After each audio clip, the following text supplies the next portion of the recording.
Assalamualaikum warahmatullahi wabarakatuh. Alhamdulillah alladzi hadana li hadza wa ma kunna linahtadiya laula an hadana Allah. Allahumma shalli wa sallim wa barik wa karrim ala sayyidina Muhammadin miftahi bab rahmatillah adada ma fi ilmillah salatan wa salaman daimaini bidawami mulkillah wa ala alihi wa sahbihi wa man walah, amma ba'd. Saudaraku yang dimuliakan oleh Allah Subhanahu wa taala, di dalam Thariqah Al-Alawiyah, pondasi utama mereka adalah menekankan pentingnya belajar dan menuntut ilmu. Sebab seseorang di antara kita diciptakan oleh Allah Ta'ala di muka bumi ini bukan sia-sia, tetapi ada tujuan. Dan tujuan tersebut adalah sebagaimana dinyatakan oleh Allah di dalam Al-Quran, wa ma khalaqtul jinna wal insa illa liya'budun.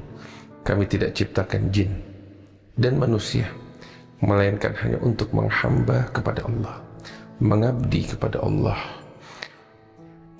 beribadah kepada Allah Subhanahu wa taala. Dan seseorang di antara kita menghamba kepada Allah bukan dengan cara yang dia mau, tetapi dia mengabdi kepada Allah dengan cara yang Allah inginkan darinya. Allah Ta'ala membuat aturan, Allah membuat hukum yang harus dipatuhi, baik itu berupa perintah maupun berupa larangan. Perintah harus dijalankan, larangan harus dijauhkan. Perintah harus dijalankan, larangan harus dijauhkan. Sehingga inilah tujuan di hidup kita di muka bumi yang sementara ini. Oleh karena itu, seseorang di antara kita harus belajar. Belajar apa?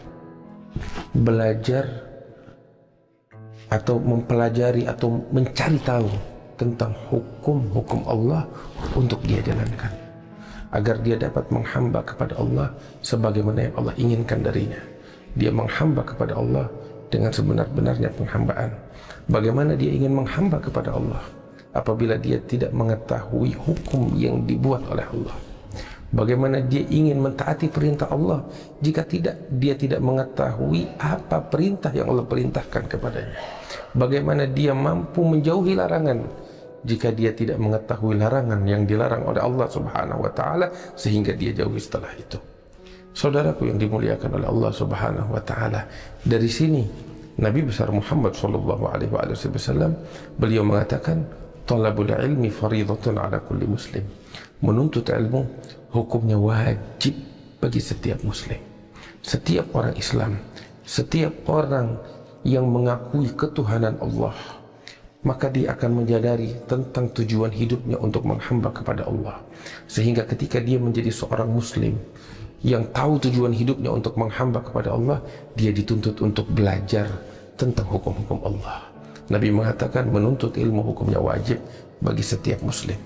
Saudaraku yang dimuliakan Allah, mungkin banyak di antara kita yang bertanya-tanya, apa yang harus dipelajari? Apa yang harus dia ketahui?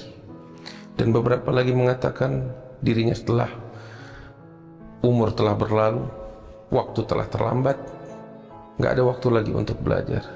Kami katakan, dahulu para ulama mengatakan, apabila seseorang menuntut ilmu untuk dirinya, untuk pribadinya, fal galil minal ilm yakfi.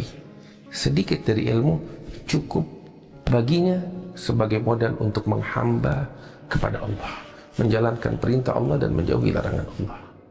Tetapi jika dia belajar untuk memenuhi kebutuhan umat, hawaijun nas katsirah, maka kebutuhan umat sangat banyak.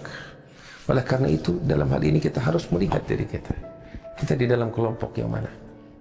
Apakah kita ingin menjadi orang yang memberikan manfaat kepada umat? Maka kita harus belajar lebih dalam lagi dan meluangkan waktu kita untuk belajar. Tetapi jika memang tujuan utamanya adalah untuk diri kita sebagai permulaan, maka sungguh untuk belajar dan menuntut ilmu tidak memakan waktu yang banyak dan tidaklah sulit.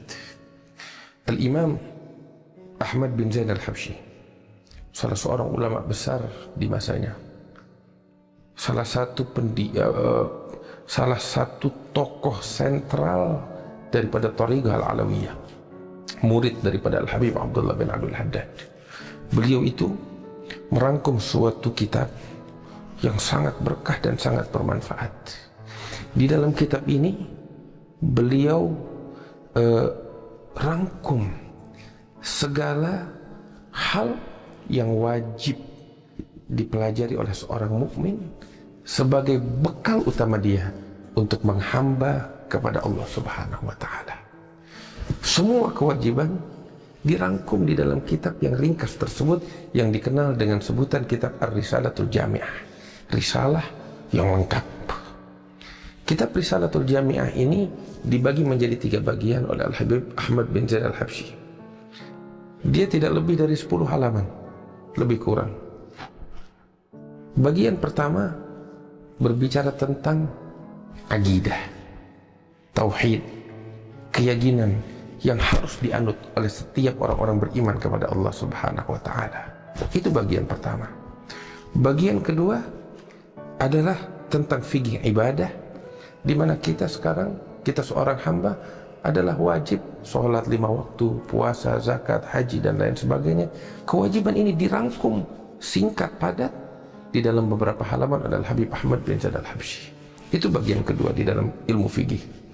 Dan yang bagian terakhir adalah ilmu at-tasawuf atau ilmu tazkiyah, ilmu yang berbicara tentang akhlak batin, hal-hal, sifat-sifat al-madhmumah yang tercela di dalam hati yang harus disucikan hati kita dari sifat-sifat tersebut.